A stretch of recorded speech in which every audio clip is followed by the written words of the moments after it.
Hello friends, welcome to Trilokya 6600. మనం ఈరోజు చెప్పుకోబోతున్న టాపిక్ వచ్చేసి తెలంగాణకు సంబంధించి intermediate Sanskrit second year first lesson అయినటువంటి కుముద్వతి పరిణయం అనే లెసన్ గురించి మనం ఈరోజు తెలుసుకోబోతున్నాం.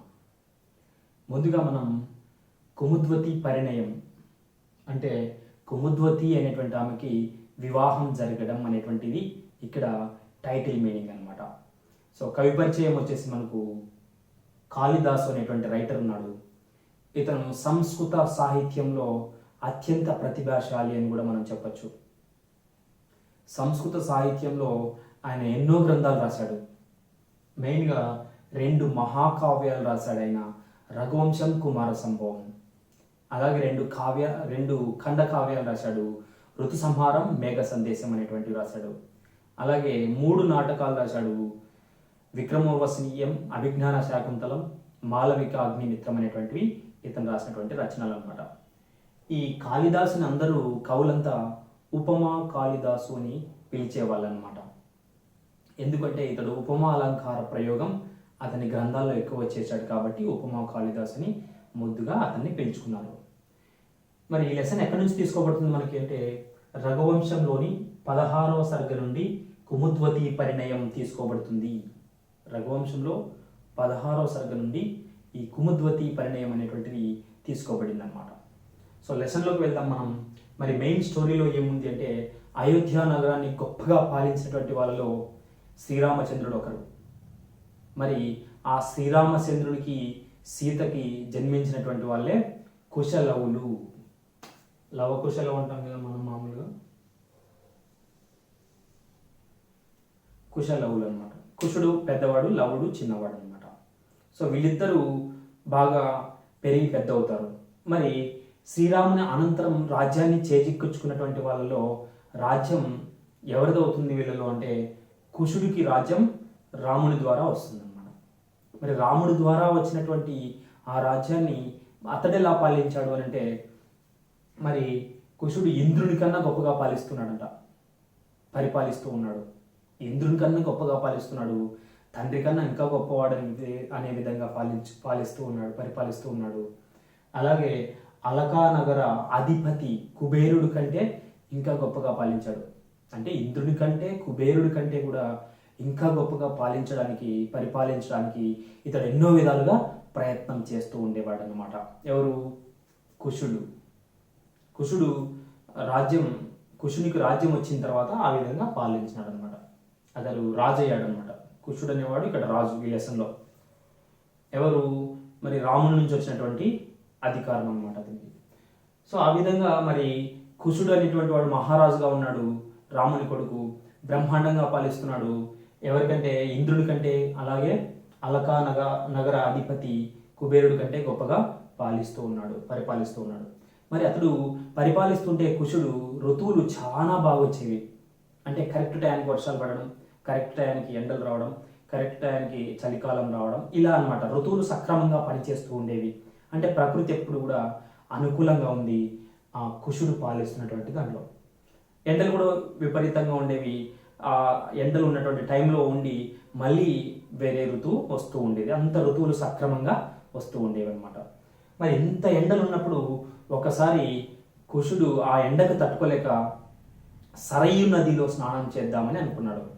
మరి సరయు నదిలో స్నానం చేయడానికి వాళ్ళ యొక్క కొద్దిపాటి సైన్యం అలాగే సఖులు ఎవరైతే ఉన్నారో స్నేహితురాలు వాళ్ళని కూడా తీసుకెళ్ళాడు ఆయన స్నానం చేయడానికి. ఎక్కడికి? సరయు నదిలో స్నానం చేయడానికి. కొద్దిపాటి సైన్యంతో సరయు నదిలో స్నానం చేయడానికి అతను వెళ్ళాడు. మరి సరయు నది ఎలా ఉంది, అక్కడ సిచ్యువేషన్ ఎలా ఉందంటే హంసలు బాగా ఆ కొలనులో తిరుగుతూ ఉన్నాయి. ఆ హంసలు సరయు నదిలో తిరుగుతూ ఉన్నాయి. అలాగే లతలు, సుగంధ భరితమైనటువంటి పుష్పాలతో ఆ యొక్క సరయు నది బాగా పరిమళం వెదజల్లుతూ ఉందన్నమాట. అలాగే ఆ చుట్టుపక్కల చెట్లు కూడా ఎంతో రమణీయంగా ఉన్నాయి ఆ ప్రదేశంలో, ఆ సరయు నది పక్కన. మరి యువతులు వచ్చారు, ఆ మూలికలు తీసుకుని వచ్చారు. స్నానానికంటే ముందు అభ్యంగన స్నానం చేపిస్తారు రాజుకి. రాజు ఎవరు ఇక్కడ? కుశుడు అనేవాడు. ఆ రాజుగారికి మూలికలతో కూడినటువంటి ఒకానొక రంగురంగు నీళ్ళతో అతన్ని ఫస్ట్ ఒళ్ళంతా తడిపేశారు రాజుకి. ఆ ఒళ్ళంతా తడిపేసిన తర్వాత అప్పుడు రాజు ఆ సరయు నదిలోకి దిగుతాడు. అక్కడికి ఆ సరయు నదిలోకి అడుగు పెట్టేటప్పటికి ఎక్కువ మంది జనాలు అక్కడ స్నానాన్ని ఆచరిస్తూ ఉంటారు, స్నానం చేస్తూ ఉంటారు. ఇతడితో పాటు ఇతని చెలికత్తెలు కూడా ఆ సరయు నదిలోకి దిగుతారనమాట. ఎవరితో పాటు?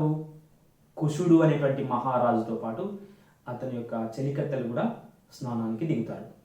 స్నానానికి దిగిన తర్వాత చెలికత్తెలతో ఎంతో ఆహ్లాదకరంగా ఇతడు ఇంత పుష్పాల యొక్క బంతులు తీసుకొని చెలికత్తెలతో ఆడుకుంటూ స్నానం చేస్తూ ఉంటాడు.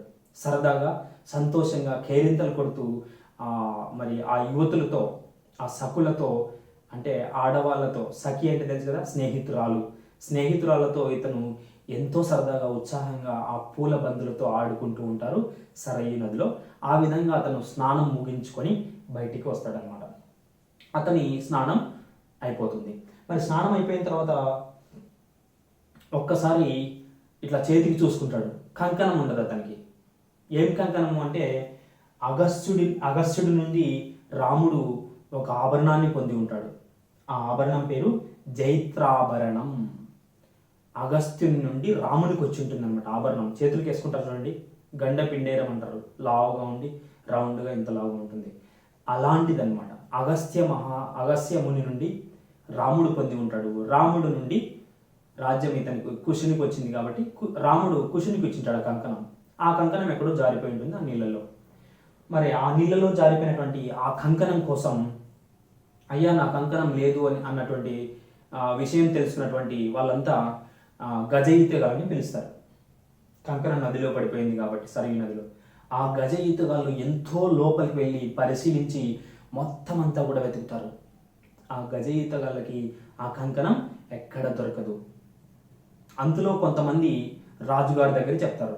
గజ ఈతగాళ్ళు వచ్చి ఎవరితో, ఏ రాజుతో చెప్తారు? కుషుడితో చెప్తాడు. కుష మహారాజా, ఇక్కడ ఈ నదిలో ఒకానొక అతను ఉన్నాడు నదిలో, కుముదుడు అని పేరు. బాగా గుర్తుపెట్టుకోవాలా. కుముదుడు అనేటువంటి ఒక అతను ఉన్నాడు. అతనే మీ కంకణాన్ని దొంగిలించి ఉండొచ్చు, కంకణాన్ని తీసుకొని ఉండొచ్చు అని చెప్పేసి కుశ మహారాజుతో గజ ఈతగాళ్ళు చెప్తారు. వెతికి విసుగు వచ్చి వాళ్లకు ఈ కంకణం కుముదుడు అనేటువంటి నదిలో ఉన్నటువంటి అతను నాగలోకాధిపతి, అతను కుముదుడు అనేటువంటి నాగలోకాధిపతి తీసి ఉండొచ్చు అని చెప్తే, సరే అని చెప్పేసి ఇతడు నాగలోక అధిపతి అయినటువంటి కుముదుడు మీదికి దండయాత్ర చేయాలని అనుకుంటాడు. ఆ దండయాత్ర కోసం కుశుడు ఏ ప్రయోగం చేయబోతున్నాడు అంటే గరుడ అస్త్ర ప్రయోగం. గరుడాస్త్రం కుశ మహారాజుకి గొప్ప అస్త్రం, అది గరుడాస్త్రం. దాన్ని వేశాడంటే కంపల్సరీ అందరూ కూడా అతని ఆధీనంలోకి రావాల్సిందే. గరుడాస్త్రం ప్రయోగిస్తానని చెప్పేసి ప్రకటిస్తాడు. ఎవరి మీద? కుముదుడు అనేటువంటి నాగలోక అధిపతి మీద. ఆ నాగలోక అధిపతి భయపడిపోయి వచ్చి, రాజా నన్ను క్షమించండి, ఈ కంకణం తీసుకొని మీ దగ్గరికి వద్దామని నేనే వస్తున్నాను అని చెప్పి ఆ కంకణాన్ని అప్పచెప్తాడు.